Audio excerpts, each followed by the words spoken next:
สบายดีพ่อแม่พี่น้องสบายดีทุกคนเด้อ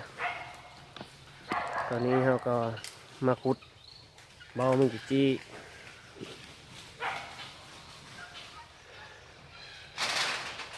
ได้ตัว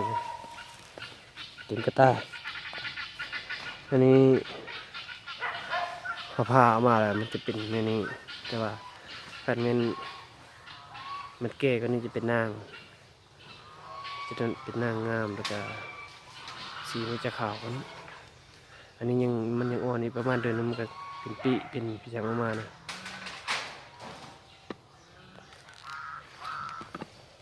เอาขุดความลึกของมันก็ประมาณแขนหนึ่งเนาะแขนหนึ่งจะขุดลงไปจะมีประมาณ10 หน่วยบางเทื่อกันบางเทื่อก็ได้4-5 หน่วยก็มี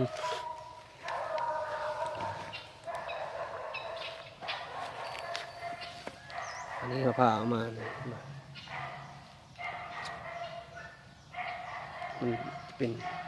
มันจะอยู่ในนี้ผ่าออกมา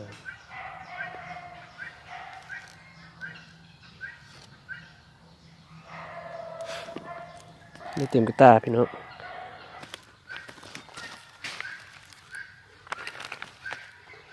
เอามาแกะน้ำกัน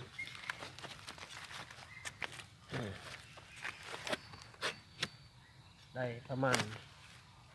30 หน่วยพอได้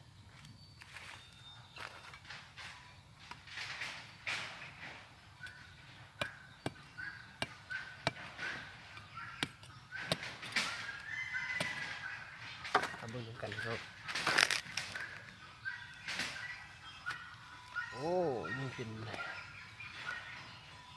มันยังบ่เป็นน้ำครับมันเป็นโด่งขี้มันเคยกินบ่พี่น้องเคยกินบ่เอามือใส่ขี้แล้วก็จืนทอดใส่ไข่ก็ได้ทอดกีฬาก็ได้กินกับข้าวก็ได้มันใกล้ๆมันหอมงามโอ้แต่ว่าตัวนี้มันยังเป็นเท้ายังไม่ได้เป็นหน้า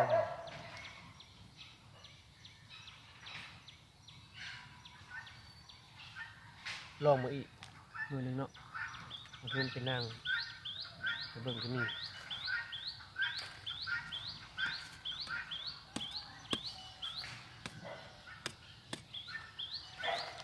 เบิ่งเรียบร้อยเบิ่งเนาะ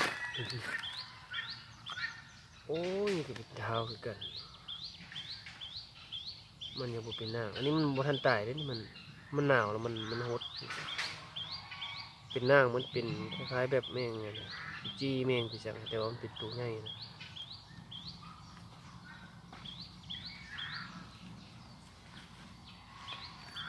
ในเวลามึงเฮ็ดอยู่เฮ็ดกินก่อนวะนี่